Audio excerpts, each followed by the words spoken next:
Ici Éric Latour et bienvenue à Saint-Jean-sur-Richelieu. La dernière séance ordinaire du Conseil remonte au mardi 26 avril dernier. Et parmi les citoyens qui ont posé des questions, il y en a un, entre autres, qui habite le secteur Saint-Gérard ou dans le site près de l'ancienne église Saint-Gérard-Magella, qui se pose des questions sur la finalité du projet qui est en cours.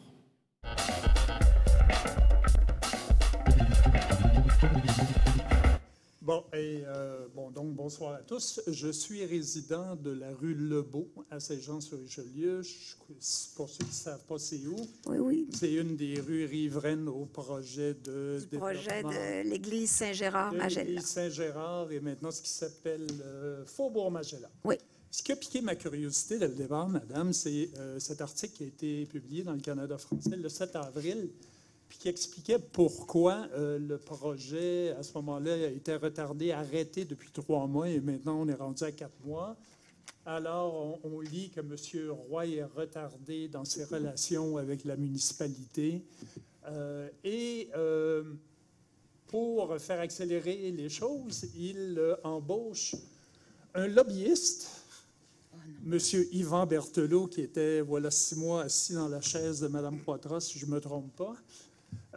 Ça m'a surpris, oui et non, mais je ne croyais pas qu'un conseiller municipal pouvait se présenter comme lobbyiste sitôt après la fin de son propre mandat, mais apparemment, selon l'article, tout est kosher. Exactement. Mais surtout, ce qu'on dit dans cet article-là, c'est que M. Roy veut arriver avec des modifications à son projet, la phase 3 du Faubourg-Magella. Aussitôt que l'on entend parler dans le coin de modification, on se pose des questions. Et la raison, on a une très, très bonne raison de se poser des questions. Au début de 2019, on avait rencontré un représentant de la ville qui s'adonnait à être Yvan Berthelot pour lui proposer des questions. On avait certaines inquiétudes par rapport au projet lui-même. Et si vous me permettez rapidement, on lui avait soumis à peu près 8 questions. La première, c'était le respect des paramètres du projet présenté. D'accord? Quelle garantie avons-nous qu'après le rezonage de la zone P1825, qui était la zone de l'église, du terrain de l'église Saint-Gérard, les paramètres du projet présenté le 15 novembre 2018 seront respectés? Plus précisément, quelle garantie avons-nous que le projet ne sera pas modifié en cours de construction? Hauteur, type de matériaux, entre autres, etc. OK?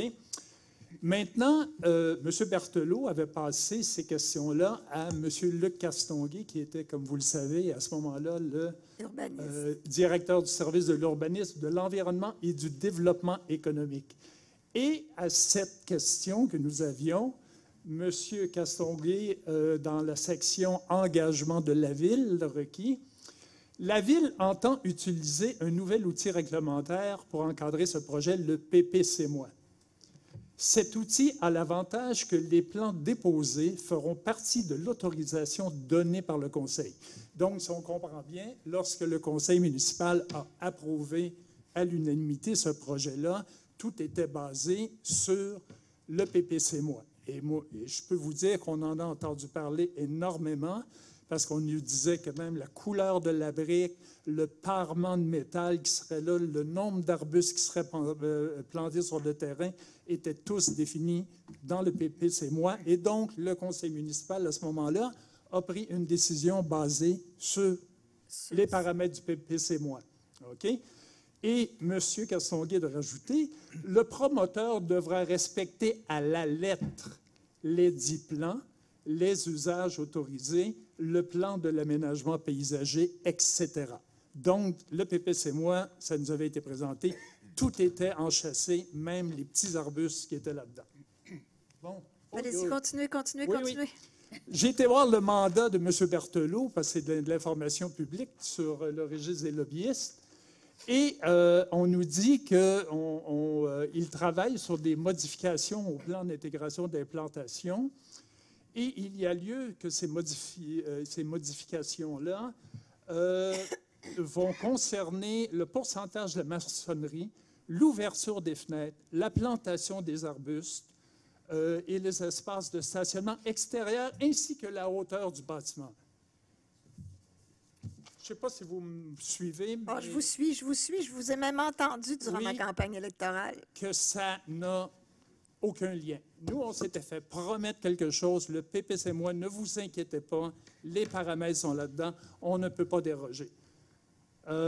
Et ce que coup de tonnerre hier, il y a un citoyen, quelqu'un qui demeure dans le quartier, qui est venu me voir et qui dit « Robert, est-ce que tu sais qu'il y a un avis public sur le terrain de l'église, au coin de Dorchester? » J'ai dit « Non, je n'ai jamais vu ça. » Il dit « Viens, on va aller voir ça ensemble. » Et je dois vous dire que sur un petit tréteau d'aluminium, parmi les tas de roches, de terre, les bardeaux, les formes pour couler du béton, il y avait ce petit tréteau-là, à cet endroit-là, avec une petite fenêtre avec un avis public.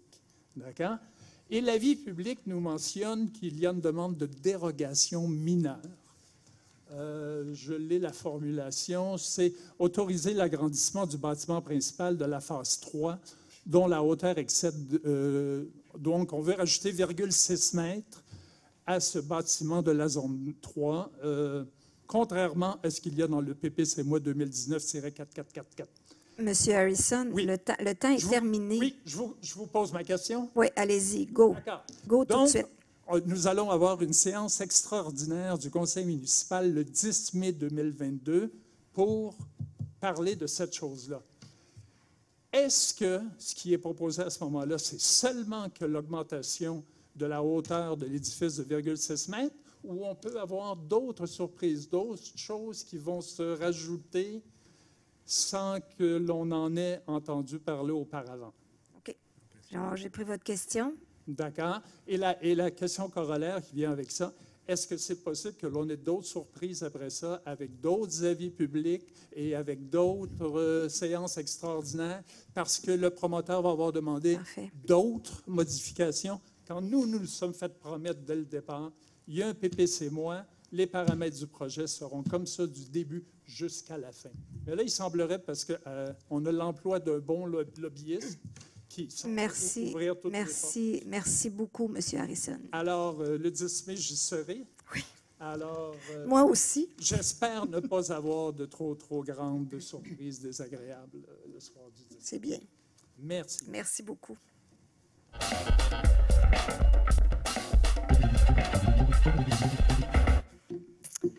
Alors, période de questions et de communication des membres du conseil municipal. Et je vais commencer par M.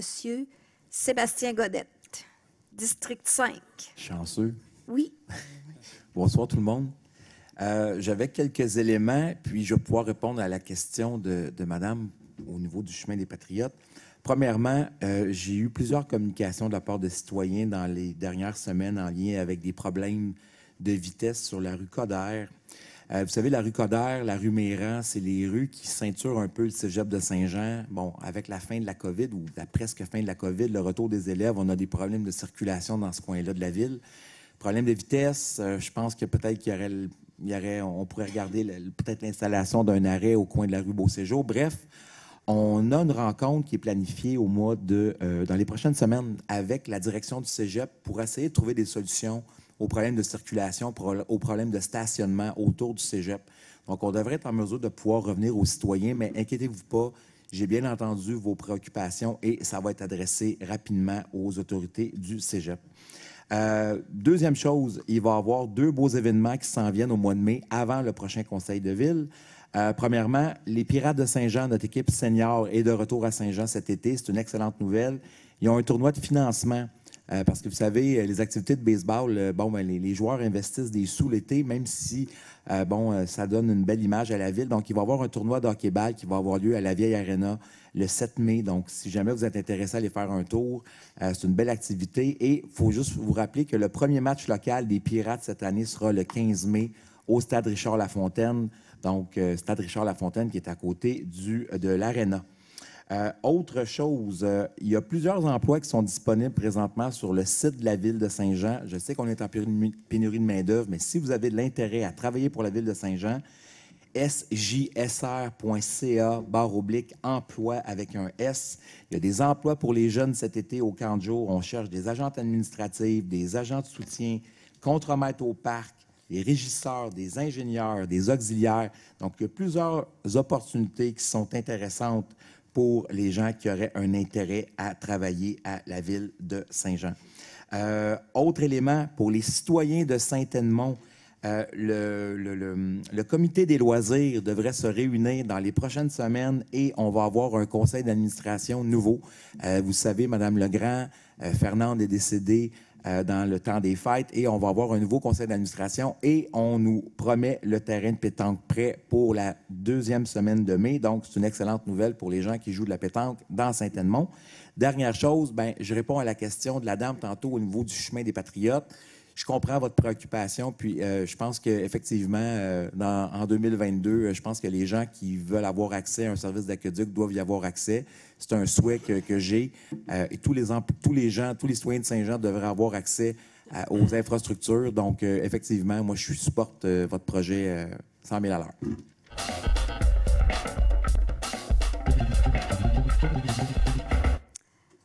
Madame Poisson. Alors, juste quelques points. Je voulais également faire mention, Madame la mairesse en a parlé tantôt, mais cette semaine, du 24 au 30 avril, c'était la semaine des bénévoles. Alors, c'était sous le thème bénévoler, ça change la vie. Alors, je voudrais prendre le temps de remercier tous les bénévoles de la ville qui s'impliquent dans nos organismes, qui donnent de leur temps. C'est des gens d'exception, c'est des gens de cœur qui font la différence dans la vie de bien des gens qui en ont besoin. Et je crois juste de les honorer, même on ne le dira jamais assez, on peut le dire à chacun de nous, les remercier, parce que sans eux, une ville qui a du bénévole, qui a des bénévolats, bien, c'est une ville qui est en santé, qui fonctionne beaucoup mieux. Alors, merci à tous les bénévoles qui s'impliquent dans notre ville. Deuxième point, je voulais juste faire remarquer que, il y a quelques mois, M. Hamelin, un résident, était venu ici pour dire qu'il y avait une problématique sur la rue Frédette et Richard parce qu'il y avait des camions lourds qui passaient. Donc, ce soir, on a passé le règlement. Alors, ça va être interdit maintenant. Alors, la problématique devrait se résorber dans les prochains mois. Et le dernier point, moi aussi, j'ai des problèmes de vitesse dans mon secteur, dans les rues résidentielles. Alors, je suis déjà en communication avec le directeur de police, M. Bélanger, pour la rue Saint-Jacques, dont c'est une des exemples de rue où demeure notre conseillère, Mme Surprenant.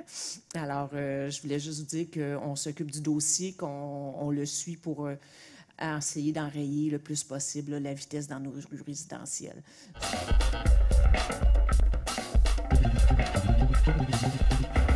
Madame Surprenant.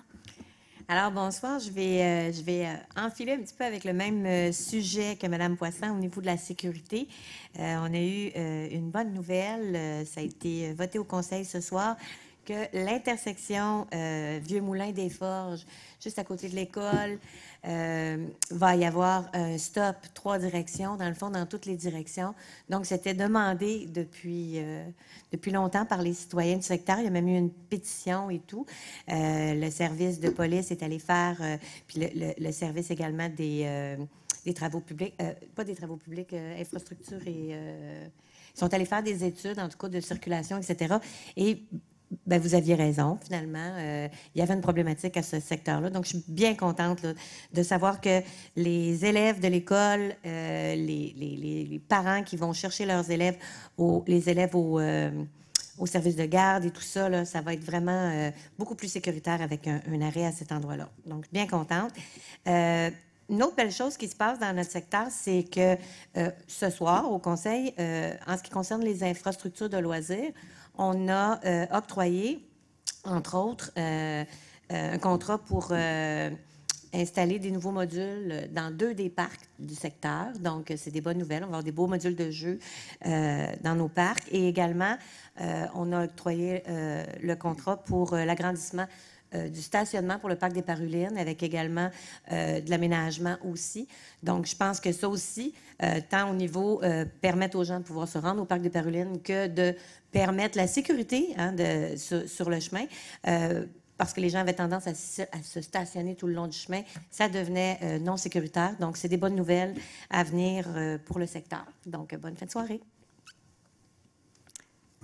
Monsieur Savard. Oui, merci, Madame la mairesse. Je vais profiter de l'occasion pour parler pour l'octroi des contrats qui ont été donnés, entre autres, le contrat qui a été donné à l'entreprise Apur. Évidemment, c'est le contrat qui a été accordé gré à gré pour la consultation publique des espaces des golfs. L'entreprise Apur a travaillé en concert avec un éventail de municipalités du Québec. Lors de leur mandat, tout aussi varié que leur clientèle, démontre leur capacité d'adaptation à diverses réalités du territoire. Ils travaillent en effet avec des municipalités de petite, de moyenne et de grande taille dans un contexte urbain, périurbain, ruraux et aussi de végétature. Ça donne un point. Je vais élaborer un peu l'octroi qui a été octroyé en raison pour la compréhension du mandat. Donc, le programme, évidemment, c'est un programme de PPU qu'on appelle un programme particulier d'urbanisation. Les étapes suivantes prévues sont d'élaborer un PPU dans le secteur d'intervention visé à localiser sur les sites des golfs des Légendes, de la mairie, à proximité du chemin de la rue Bergère et de la rue Fortification afin de se doter d'une vision. Les étapes qui vont être à faire, qui sont contractées, si on veut, un diagnostic de la population et aux dynamiques urbaines du secteur qui va être pris en considération, une identification des enjeux urbanistiques liés au secteur. Alors, je ne vais pas dans les détails, mais ça comprend évidemment l'aspect des achalandages routiers, et ainsi de suite. Là. Entre autres, évidemment, la mentalité puis les secteurs quartiers différents d'un de l'autre. Ça va être pris en considération.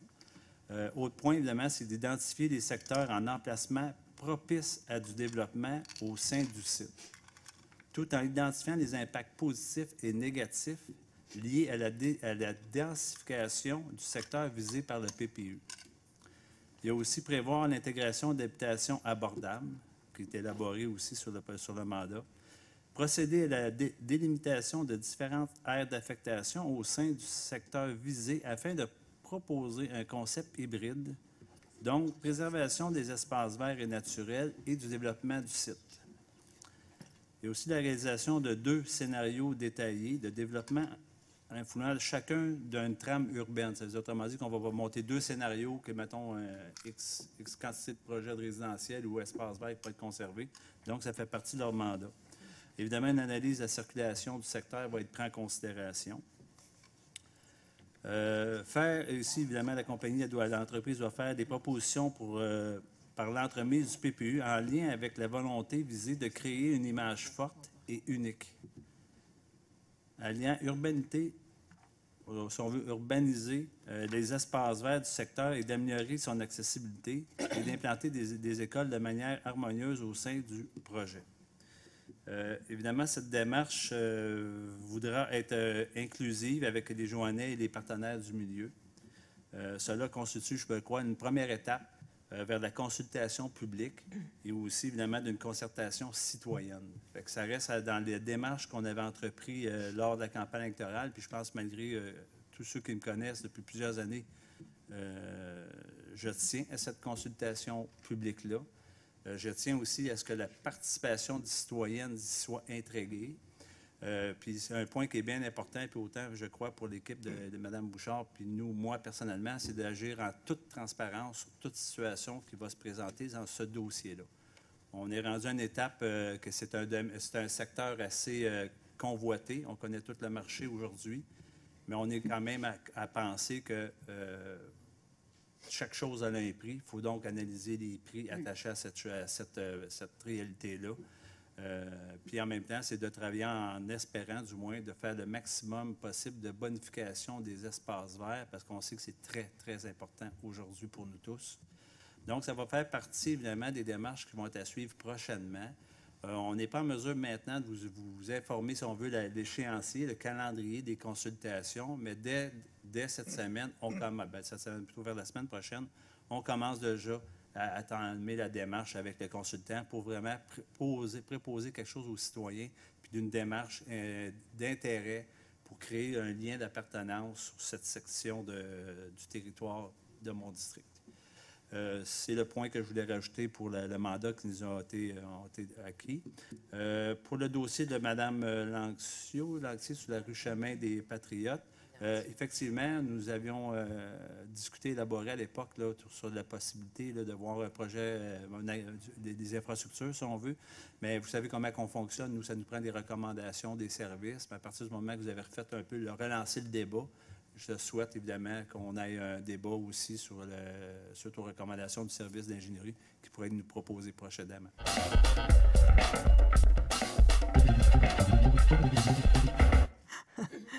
Madame Poitras. Merci, Madame la mairesse. Alors, bonjour tout le monde. Ça va être assez court ce soir, en fait, parce que c'est quand même assez tranquille dans le secteur. J'ai, pour commencer, les terrasses sur Champlain qui s'ouvrent, sont pas mal toutes ouvertes, puis il y en a qui sont pas mal là, avancées. Il y a des ouvertures officielles qui se font cette semaine.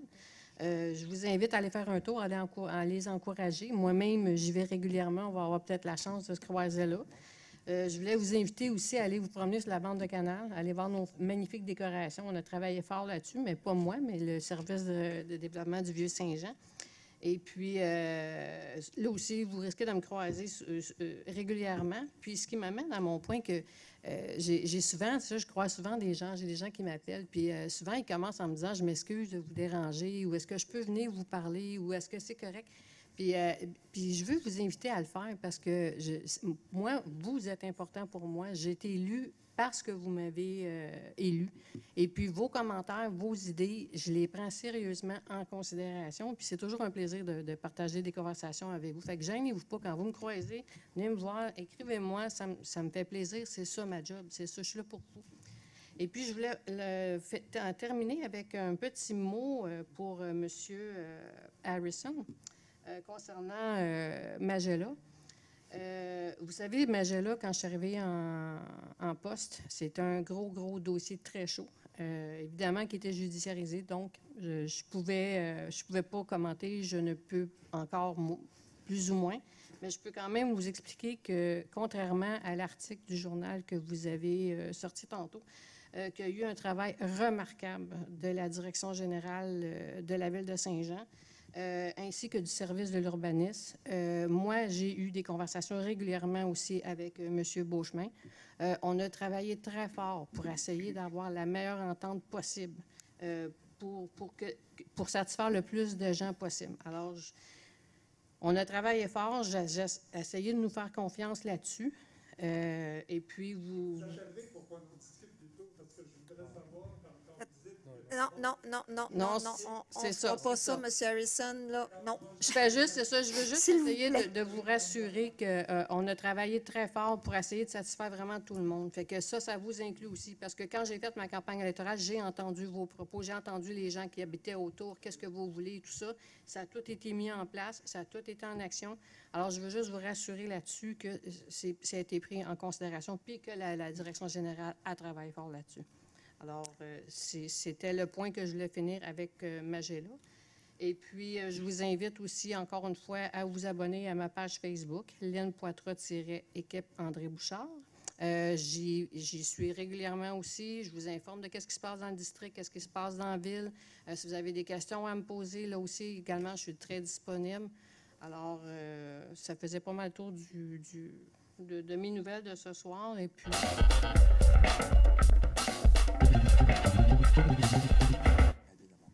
Madame Charbonneau. Oui, merci, Madame la mairesse. Juste quelques petits points. Merci, Madame Racine, parce que moi, ça fait longtemps que je dis de rapetisser les pancartes, d'en avoir moins. Moi, j'avais des grosses pancartes cette fois-ci. Je pense que c'était la fois que j'avais les plus grosses pancartes. Normalement, j'ai des pancartes beaucoup plus petites, puis je suis d'accord avec vous, puis je pense qu'on devrait faire une recommandation des GEQ à cet effet. Deuxième point, je suis très contente que nous avons fait des apaisements de vitesse sur la rue Rita suite à des recommandations de citoyens et des plaintes que nous avons eues. Nous allons installer des balises et des bolards et réduire le stationnement des deux côtés pour sécuriser le parc arc-en-ciel qui est dans le milieu de la Rurita et qui est très dangereux pour les citoyens et surtout pour les enfants. Fait que je suis très heureuse de ce projet-là qui a été accepté. Troisième point, j'aimerais souhaiter la bienvenue à notre nouvelle directrice générale à NextDev, qui se nomme Carole Cardinal, qui entrera en fonction le 2 mai 2022. Bienvenue, Madame Cardinal. Et j'aimerais souhaiter une bonne retraite à Madame Sylvie Brosseau.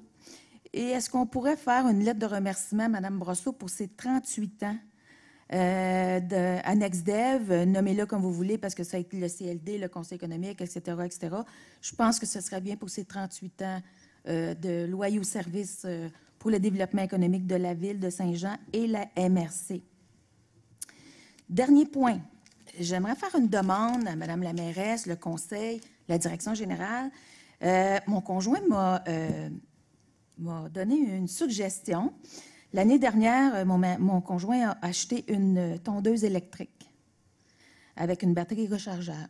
Puis je vais vous dire, c'est merveilleux, ça ne fait pas de bruit, ça ne pollue pas, c'est merveilleux. Est-ce qu'on ne pourrait pas donner une subvention, moi je ne sais pas combien, 150, 200 $, pour l'achat d'une tondeuse électrique? Puis en plus, c'est que le voisin qui a l'habitude de sortir sa tondeuse à l'heure du souper pendant que vous avez de la visite, bien, ça ne fera pas de bruit puis ça ne dérangera pas le party. Fait que ce serait une suggestion, puis j'aimerais ça que vous regardiez ça très, très attentivement.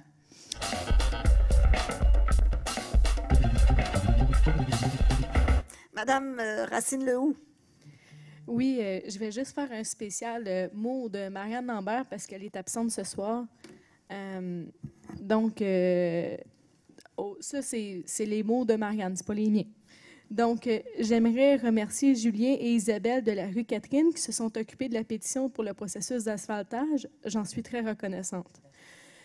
Marianne encore, ce soir, nous avons accepté les propositions 10.1.4 et 12.1.2 pour les rues de Pierre. Je veux vous remercier de votre patience et de votre collaboration concernant les plaintes à cet effet. Soyez assurés que la direction générale ainsi que le conseil vont travailler ensemble et voir à ce qu'une dégradation de nos rues de gravier soit chose du passé. J'en profite par le fait même pour remercier notre technicienne aux plaintes, Mme Lamoureux, pour son professionnalisme face... Ça va bien, Claire?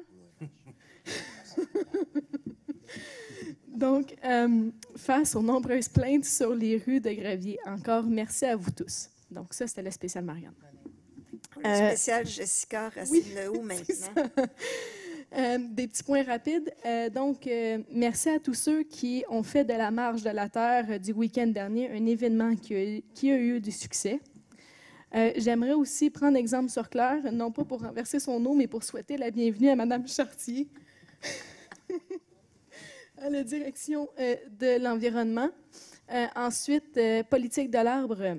Une politique de l'arbre sera adoptée d'ici la fin de cette année, soit la fin de l'année 2022. C'est une politique qui se voudra avoir plus de mordants. Donc ça, c'est les dossiers plus grande ville. Le dossier spécial Cadvan et Île-Sainte-Thérèse. Le dossier grande ville progresse alors qu'il y a présentement une belle collaboration entre la ville de Carignan, les députés de Chambly et de Saint-Jean, ainsi que de notre administration. Et j'espère pouvoir vous revenir avec une réponse positive sous peu. Et mon dernier point, pour le corridor scolaire de Cadvan, pour la sécurisation en fait, de l'intersection Jet Bleu et Colibri sera mise de l'avant. L'intersection sera retravaillée pour améliorer le passage scolaire pour les enfants vers l'école au Cadvan.